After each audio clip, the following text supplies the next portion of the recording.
இந்த திவ்ய பலியானது நன்றிடுதலாக சகாய் மேரி, செனோரிட்டா angel, Roslin Prithvi Roshan ஒப்புக் கொடுக்கிறார்கள். மேலும் இறந்த ஆத்மாக்களுக்கான ரொமானஸ் ஜாய்ஸ், ஸ்டீஃபன் இவர்களுக்காக திவ்ய பலியில் சிறப்பாக மன்றாடுவோம். இந்த கருத்துக்களோடு இணைந்து நாம் ஒவ்வொருவருடைய கருத்துக்களுக்காகவும் இத்திவ்ய பலியில் சிறப்பாக மன்றாடுவோம். தந்தை மகன் தூய ஆவியானவரின் பெயராலே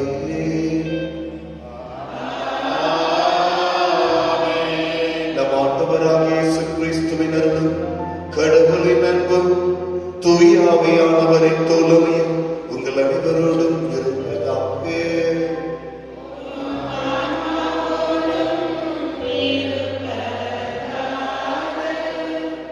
கிறிஸ்துவுக்கு பிரியமானவர்களே, தவக்காலத்திலே ஆண்டவர் நம்மோடு பேசுகிறார் என்பதை உணர்த்தக்கூடிய விதமாக இன்று நற்செய்தி அமைகிறது. இதோ என் அன்பார்ந்த மகன், இவரில் நான் பூரிப்படைகிறேன், இவருக்கு செவி கொடுங்கள். தந்தையுடைய முதல் வாசகம், தந்தையுடைய முதல் அங்கீகாரம் தன் மகனை பகிர்ந்து இன்னைக்கு அவருடைய மகனுடைய விருது திருப்பலியில பங்கு பெறக்கூடிய நாம் அவருடைய வார்த்தைக்கு செவிமடிக்கவும் கீழ்ப்படியவும் கற்றுக்கொள்ளவும் வாழ்வினால் பிறருக்கு கற்றுக் கொடுக்க அழைக்கப்பட்டிருக்கிறோம் என்பதை உணர்ந்து நம்முடைய பாவங்கள் குற்றங்களுக்காக மனமாறி மன்னிப்பை வேண்டுவோம்.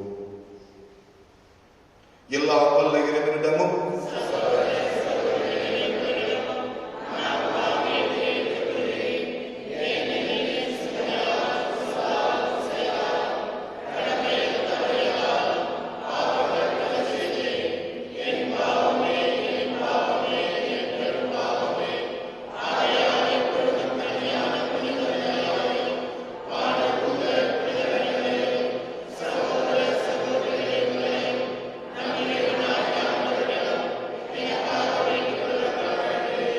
எல்லாம் வல்ல இறைவன் நம் மீது இரக்கம் வைத்து நம் குற்றங்கள் பாவங்களை மன்னித்து நம்மை முடிவில்லாத நிலை வாழ்வுக்கு அழைத்து செல்வாராக. மன்றாடுவோமாக. இறைவா, உமது அன்பு திருமகனுக்கு நாங்கள் செவிசாய்க்க எங்களுக்கு கட்டளையிட்டருளும். உமது வார்த்தையினால் எங்கள் உள்ளங்களுக்கு ஊட்டமளித்து நீர் திருவுளம் கொண்டது போல அகவழியில் நாங்களும் தூய்மையாக்கப்பட்டு உமது மாட்சியை கண்டு நாங்கள் மகிழ்வோமாக. உமோடு தூய ஆவியானவரின் ஒன்றிப்பில் என்றென்று வாழ்ந்து ஆட்சி செய்கின்ற எங்கள் ஆண்டவராகிய கிறிஸ்து வழியாக உம்மை மன்றாடுகிறோம்.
தம் மகனுக்கு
கொலையாளியின் மகன், என் கட்டுகளை நீர் அவிழ்த்து விட்டீர். நான் உமக்கு நன்றி பலி செலுத்துவேன். ஆண்டவராக உன் பெயரை தொழுவேன். பல்லவி.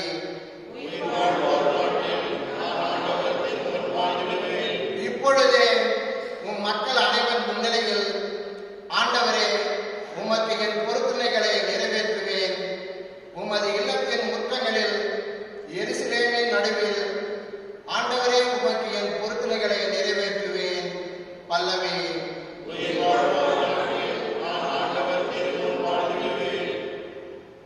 திருத்தூதர் பவுல் ரோமியருக்கு எழுதிய திருமுகத்திலிருந்து வாசகம்.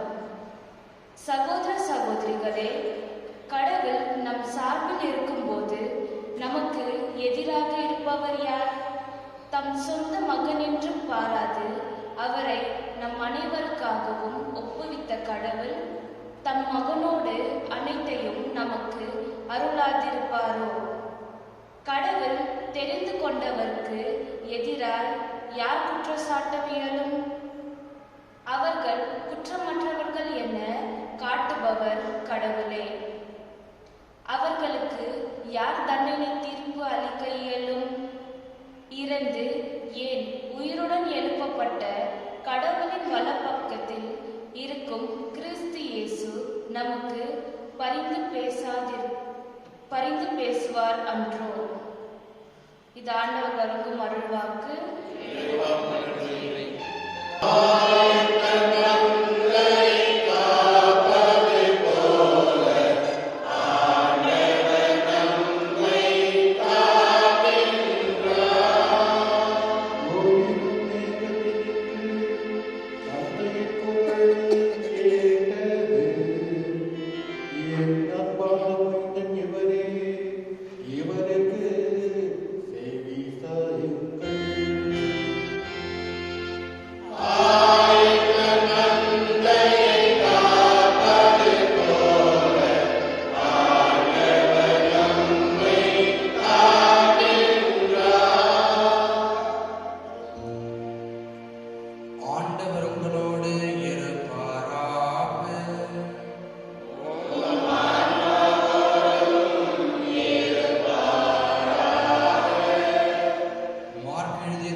இயேசு பேதுருவையும் யாக்கோபையும் யோவானையும் அழைத்து ஓர் உயர்ந்த மலைக்கு அவர்களை மட்டும் தனியாக கூட்டிக் கொண்டு போனார். அங்கே அவர்கள் முன் தோற்றம் மாறினார். அவருடைய ஆடைகள் இவ்வுலகில் எந்த சலவைக்காரரும் வெளுக்க முடியாத அளவுக்கு வெள்ளை வெளியேறின ஒளி வீசின. அப்பொழுது எலியாவும் மோசேயும் அவர்களுக்கு தோன்றினர். இருவரும் இயேசுவோடு உரையாடி கொண்டிருந்தார்கள். பேதுரு இயேசுவை பார்த்து, ரபி, நாம் இங்கேயே இருப்பது நல்லது. உமக்கு ஒன்றும் மோசேக்கு ஒன்றும் எலியாவுக்கு ஒன்றுமாக 3 கூடாரங்களை அமைப்போம் என்றார். தாம் சொல்வது என்னவென்று அவருக்கு தெரியவில்லை. ஏனெனில் அவர்கள் மிகுந்த அச்சம் கொண்டிருந்தார்கள். அப்பொழுது ஒரு மேகம் வந்து அவர்கள் மேல் நிழலிட அந்த மேகத்தில் நின்று, என் அன்பார்ந்த மகன் இவரே, இவருக்கு செவி சாயுங்கள் என்று ஒரு குரல் ஒலித்தது. உடனடியாக அவர்கள் சற்று முற்று பார்த்தார்கள். தங்கள் அருகில் இயேசு ஒருவரை தவிர வேறு எவரையும் காணவில்லை. அவர்கள் மலையிலிருந்து இறங்கி வந்து கொண்டிருந்த பொழுது அவர், மானிட மகன் இறந்து உயிர்த்தெழும் வரை நீங்கள் கண்டதை எவருக்கும் எடுத்துரைக்க கூடாது என்று அவர்களுக்கு கட்டளையிட்டார். அவர்கள் இவ்வார்த்தையை அப்படியே மனத்தில் இருத்தி, இறந்து உயிர்த்தெழுதல் என்றால் என்னவென்று ஒருவரோடு ஒருவர் பேசிக்கொண்டார்கள். ஆண்டவரின் அருள்வாக்கு.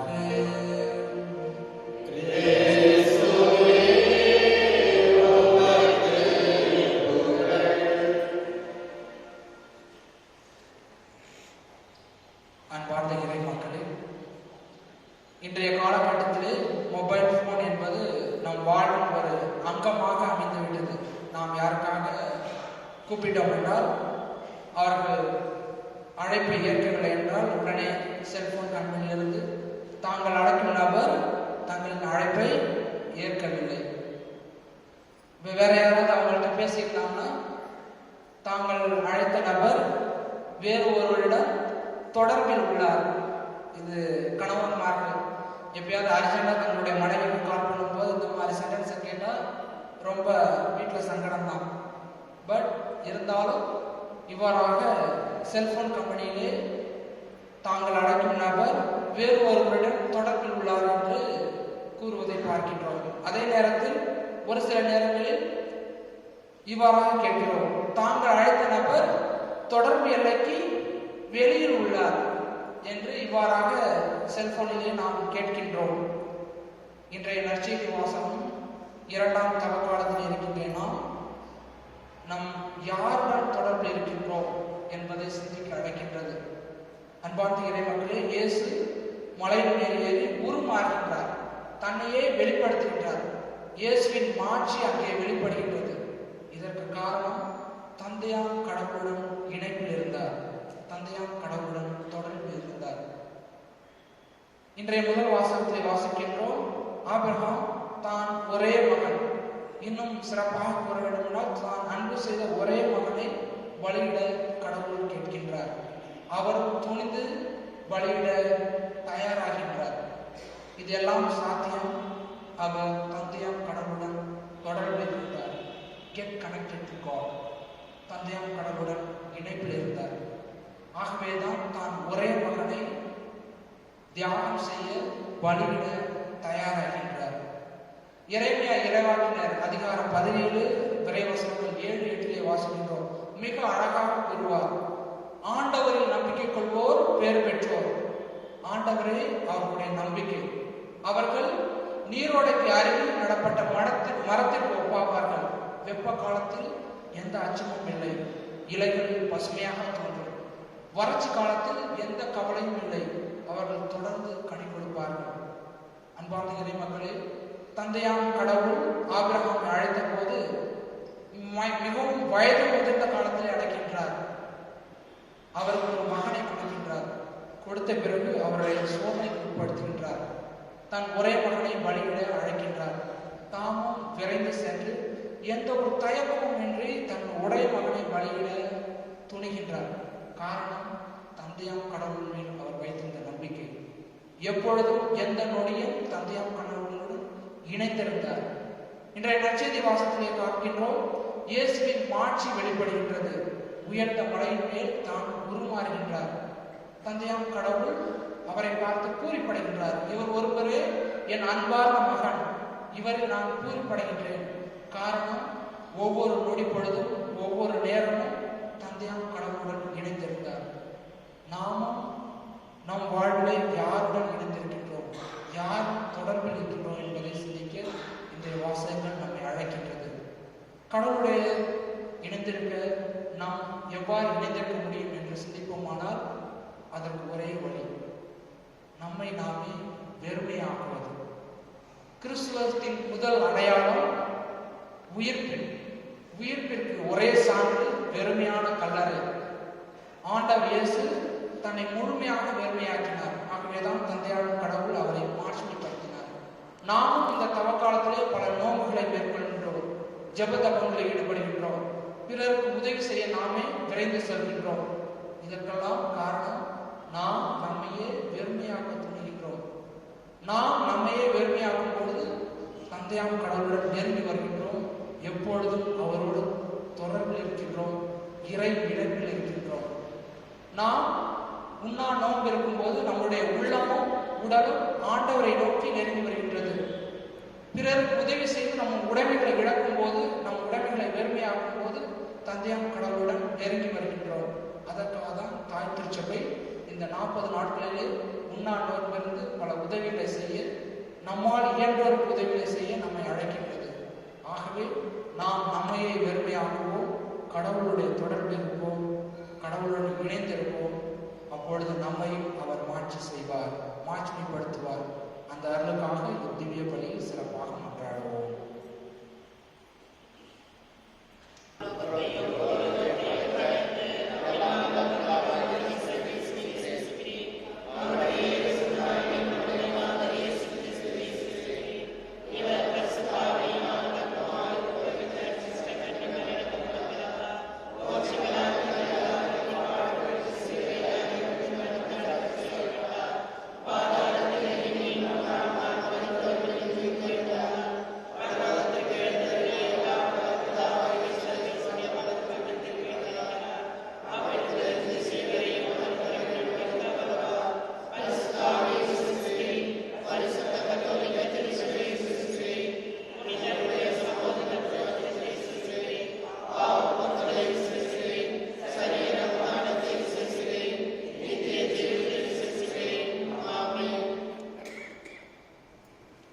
கேளுங்கள் உங்களுக்கு கொடுக்கப்படும் என்று கூறி நமது ஆண்டவரின் வார்த்தையில் நம்பிக்கை வைத்து நமது மன்றாட்டுகளை நம் ஆண்டவரிடம் எடுத்துரைப்போம்.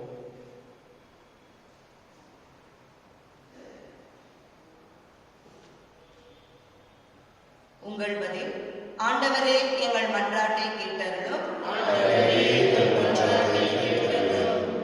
வழிநடத்தும் இறைவா, எங்கள் திரு அவையை வழிநடத்தும் திருத்தந்தை பிரான்சிஸ், எமது பேர் ஆயர் பீட்டர் மச்சோடா, ஏனைய ஆயர்கள், குருக்கள், கன்னியர், துறவியர் அனைவரும் தாங்கள் அழைக்கப்பட்டதன் நோக்கம் பிறருக்கு தொண்டு ஆற்றவே என்பதை உணர்ந்தவர்களாக தன்னலமின்றி பணியாற்ற துணை புரிய வேண்டும் என்று ஆண்டவரே உம்மை மன்றாடுகின்றோம். நமது நாட்டின் தலைவர்களும் சமூக தலைவர்களும் மக்கள் நலனை கருத்தில் கொண்டு சமுதாய முன்னேற்றத்திற்காக பணியாற்றிட தேவையான நல்மனதை தந்திட வேண்டும் என்று ஆண்டவரே உம்மை மன்றாடுகின்றோம். உடல் உள்ளம் நோயினால் துன்புறுவோருக்கு எங்களால் இயன்ற உதவியை செய்து அவர்களுடைய சுமையை குறைக்க உதவிட வேண்டும் என்று ஆண்டவரே உம்மை மன்றாடுகின்றோம். ஊழியராக விளங்கத்தான் ஒவ்வொரு கிறிஸ்துவரும் அழைக்கப்பட்டு இருக்கிறார்கள் என்பதை நாங்கள் நன்கு உணர்ந்து எங்கள் அயலாருக்கும் வறுமையில் வாடுவோருக்கும் நாங்கள் உதவும் நல்ல மனம் தந்திட வேண்டும் என்று ஆண்டவரே உம்மை மன்றாடுகின்றோம். உங்கள் தனிப்பட்ட கருத்துக்களுக்காகவே.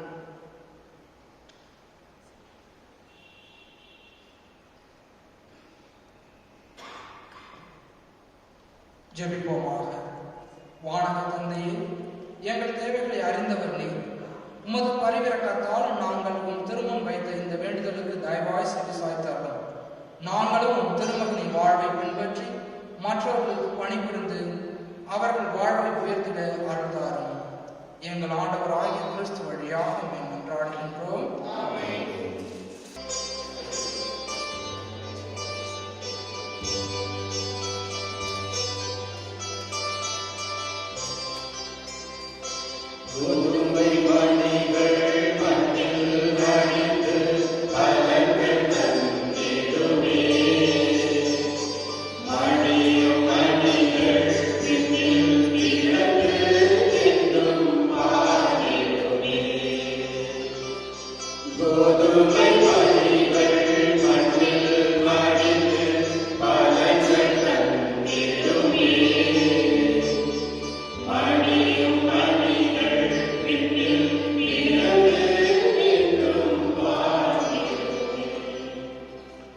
சகோதர சகோதரிகளே, என்னுடையது உங்களுடையதுமான இந்த பலி எல்லாம் வல்ல இறைவனாகிய ஆண்டவருக்கு ஏற்றதாகும்படி மன்றாடுவோம்.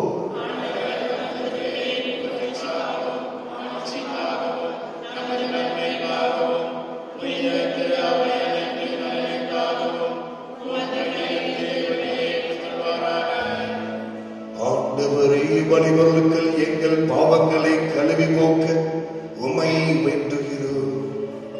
பாஸ்கா விழாவை கொண்டாடுவதற்காக உம் மீது நம்பிக்கை கொண்ட நாங்கள் அனைவரும் உடல் அளவிலும் மனமளவிலும் புனிதப்படுத்தப்பட வேண்டும் என எங்கள் ஆண்டவராகிய கிறிஸ்து வழியாக உம்மை மன்றாடுகிறோம். ஆண்டவர் உங்களோடு இருப்பாராக.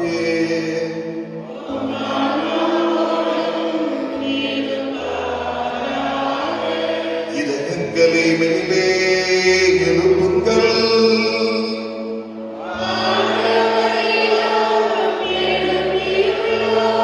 நம் இறைவனாகிய ஆண்டவருக்கு நன்றி கூறுவோம்.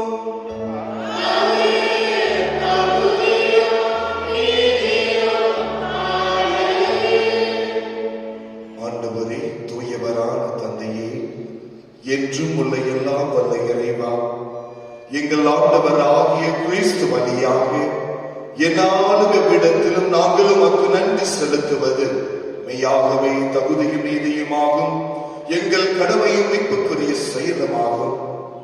கிறிஸ்து தமது சாவை சீடர்களுக்கு முன்னறிவித்து புனித மலையில் தமது பேரொளியை வெளிப்படுத்தினார். அதனால் சட்டமும் இறைவாக்குகளும் சான்று பகர்ந்தவாறு தம் பாடுகள் வழியாக உயிர்ப்பின் மாட்சியை தாம் வந்து சேர வேண்டும் என அவர் விளங்கச் செய்தார். ஆகவே ஆற்றல் மிகுந்த விண்ணவரோடு இம்மண்ணுலகில் இடையராது நாங்களும் இணைந்து அவருடைய புகழை அர்ப்பணித்து சொல்வதாவது: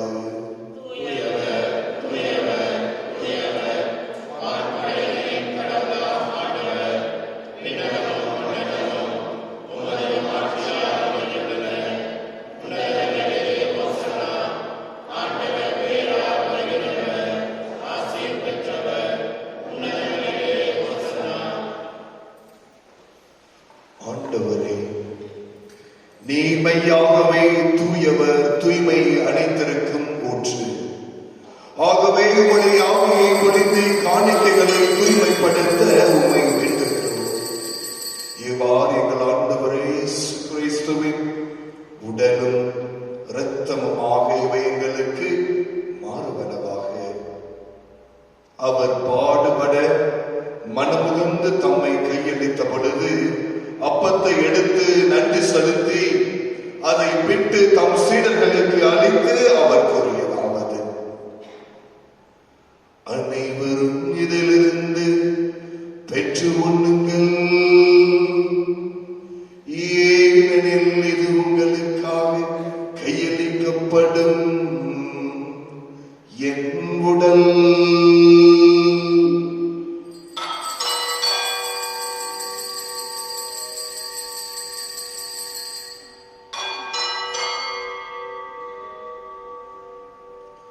அவ்வண்ணமே இரவு விருந்தை அருந்திய பின் கிண்ணத்தையும் எடுத்து மீண்டும் உமக்கு நன்றி கூறி தம் சீடர்களுக்கு அளித்து அவர் கூறியதாவது: அனைவரும் இதிலிருந்து பெற்று பருகுங்கள்,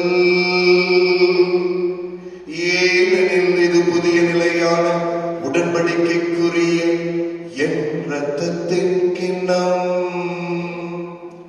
இது பாவ மன்னிப்புக்கென்று உங்களுக்காகவும் பலருக்காகவும் சிந்தப்படும்.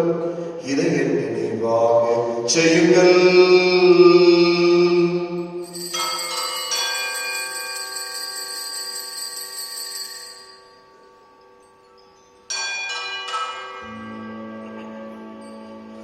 நம்பிக்கை மறைபொருள்.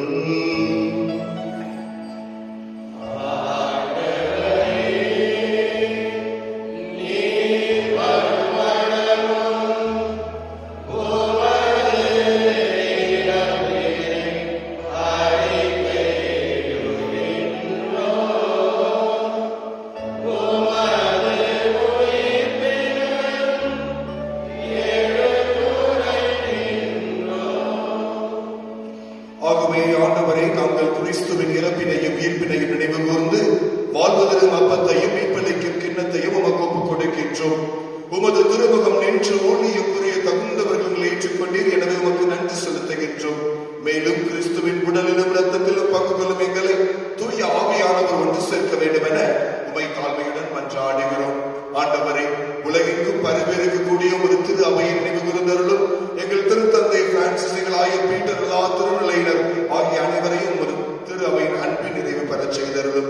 ஆலயத்திலே கூடி ஜெபிக்கக்கூடிய எங்கள் ஒவ்வொருவருடைய தவ முயற்சிகளை ஆசீர்வதித்து உம்மோடு இணைந்து உம்மோடு தொடர்பில் இருந்து உமது வார்த்தை நிலைத்திருந்து கனி பெற எங்களை உதவி செய்தருளும். எங்கள் குடும்பத்தில் இருந்த அனைத்து ஆத்துமாக்களையும் இரக்கத்தில் இணைத்துக் கொள்ளும். எங்கள் அனைவரின் மீது இரக்கமாயிரும். கடவுளின் கன்னி தாயான புனித மரியாள், அவருடைய அன்பு கணவர் புனித வளனார், புனித திருத்தூதர்கள் ஆகிய புனிதர்கள் அனைவரோடும் நாங்களும் நிலையான வாழ்வில் பங்கு கொள்ள தகுதி பெற்று உம் திருமகன் இயேசு கிறிஸ்து வழியாக உம்மை புகழ்ந்தேத்த வரவருள உம்மை தாழ்ந்து பணி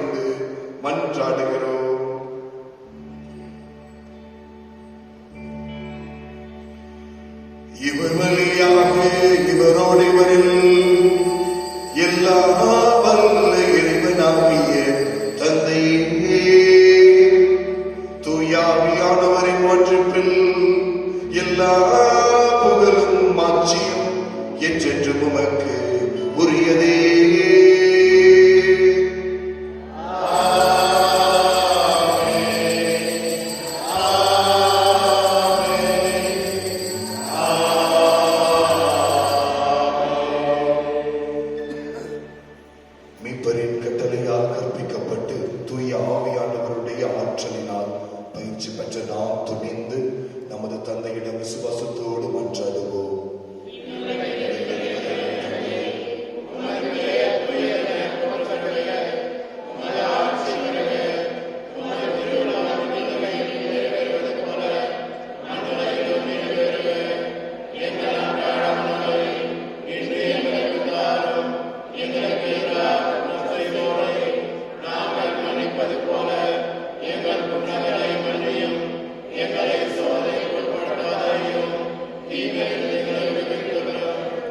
ஆண்டவரே, தீமை அனைத்திலிருந்து எங்களை விடுவித்து எங்கள் வாழ்நாளில் அமைதியை கனிவுடன் அருள உம்மை மன்றாடுகிறோம்.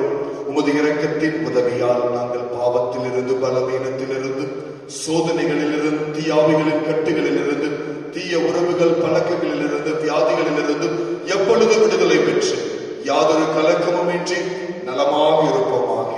நாங்கள் எதிர்நோக்கி இருக்கும் பேரின்பத்திற்காகவும் எம் மீட்பராகிய ஆண்டவர் இயேசு கிறிஸ்துவின் இரண்டாம் வருகைக்காகவும் மகிழ்ச்சியுடன் எதிர்பார்த்திருக்கின்றோம்.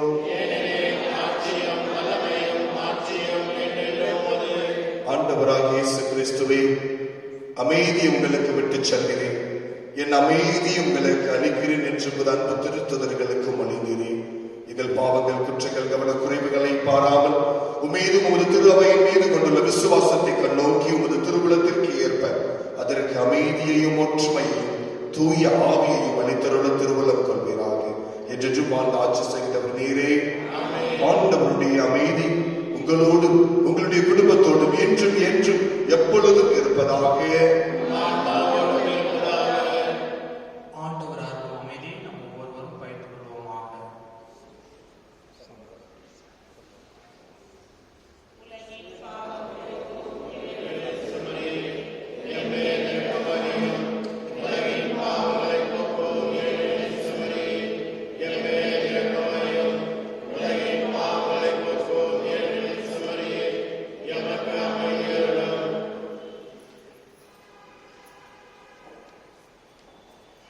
இதோ இறைவனின் செவலை, இதோ உலகின் பாவங்களை போக்கக்கூடியவர். இவரோடு இணைந்திருக்கும் பொழுது, தொடர்பில் இருக்கும் பொழுது நாம் கனி தருவோம் என்று வாக்கு கொடுத்து வழிநடத்தக்கூடிய நேசர் இயேசு. இவருடைய விருந்திற்கு மனம் மாறியவர்களாக அழைக்க பெற்ற நாம் ஒவ்வொருவரும் பேர் பெற்றோர்.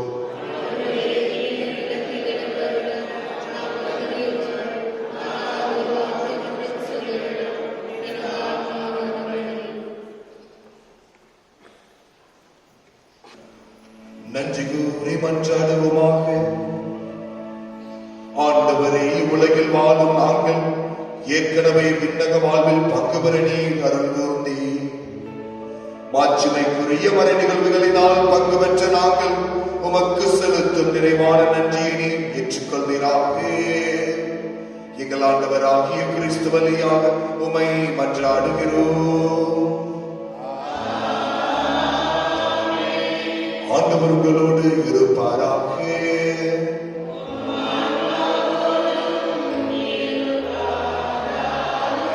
எல்லாம் வல்ல இறைவன் தந்தை, மகன், தூய ஆவியானவர் உங்கள் அனைவரையும் ஆசீர்வதித்து வழிநடத்துவாராக.